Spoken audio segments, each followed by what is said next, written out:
Garuda Express, an international courier service. విభిన్నమైన కథా చిత్రాల్లో నటిస్తూ విజయాలు సాధిస్తున్న యంగ్ హీరో నిఖిల్ నటించిన మరో డిఫరెంట్ మూవీ కేశవ. ఈ చిత్రంలో నిఖిల్ రితు వర్మ జంటగా నటించారు. స్వామిరారా ఫేమ్ సుధీర్ వర్మ ఈ చిత్రానికి దర్శకత్వం వహించారు. డిఫరెంట్ థ్రిల్లర్గా రూపొందిన కేశవ సినిమాతో నిఖిల్ మరో విజయం సాధించాడా? లవర్ బాయ్ ఇమేజ్ ఉన్న నిఖిల్ సీరియస్ క్యారెక్టర్లో ఎంతవరకు ఆకట్టుకున్నాడు? ఇంతకీ కేశవ రిజల్ట్ ఏమిటి అనేది తెలియాలంటే ముందు కేశవ కథ ఏమిటో చూద్దాం. కాకినాడ లా కాలేజీలో ఫైనల్ ఇయర్ చదువుతున్న పి కేశవ శర్మగా నిఖిల్ నటించాడు. కేశవ అరుదైన గుండె జబ్బుతో ఇబ్బంది పడుతుంటాడు. అది ఏమిటంటే అందరికీ ఎడమ పక్కన ఉండే గుండె తనకు కుడి పక్కన ఉంటుంది. దీని కారణంగా ఏమాత్రం ఆవేశపడినా అలసిపోయినా గుండె ఆగిపోయి చనిపోతాడు. ఇలాంటి పరిస్థితుల్లో ఉన్న కేశవ వరుసగా పోలీసులను హత్య చేస్తుంటాడు. హత్య చేసిన తర్వాత చిన్న క్లూ కూడా వదిలిపెట్టకుండా చనిపోయిన వారి శవాలను ఉరివేసి వెళ్ళిపోతాడు. అదే సమయంలో కాలేజీలో జాయిన్ అయిన కేశవ చిన్ననాటి స్నేహితురాలు సత్యభామ అతన్ని గుర్తుపట్టి దగ్గరయ్యేందుకు ప్రయత్నిస్తుంది.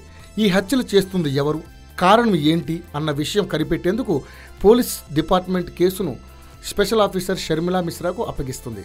ఇన్వెస్టిగేషన్ మొదలుపెట్టిన షర్మిలకు కేశవ మీద అనుమానం వస్తుంది.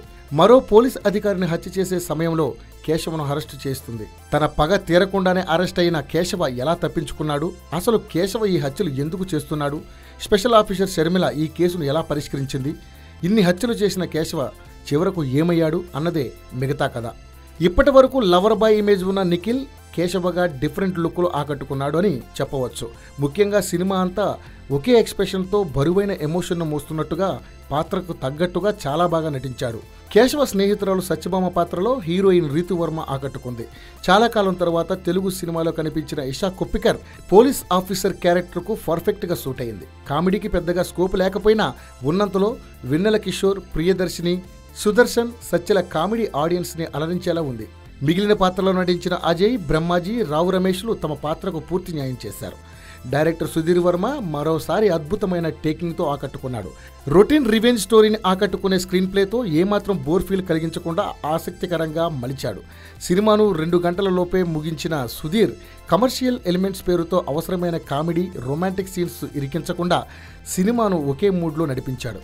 ఫస్ట్ హాఫ్ ఏమాత్రం పట్టు సడలిపోకుండా గ్రిప్పింగ్గా నడిపించిన సుధీర్ సెకండ్ హాఫ్లో మాత్రం కాస్త స్లో అయ్యాడు. అయితే ప్రీ క్లైమాక్స్ నుంచి సినిమా మరోసారి స్పీడ్ అందుకోవడం సినిమాకు ప్లస్ అయింది. మొత్తానికి సినిమా గురించి చెప్పాలంటే రొటీన్ స్టోరీ అయినా ఏమాత్రం బోర్ లేకుండా తీసిన క్రైమ్ థ్రిల్లర్ ఇది. సో కేశవ ఆడియన్స్కి కనెక్ట్ అవ్వడం ఖాయం.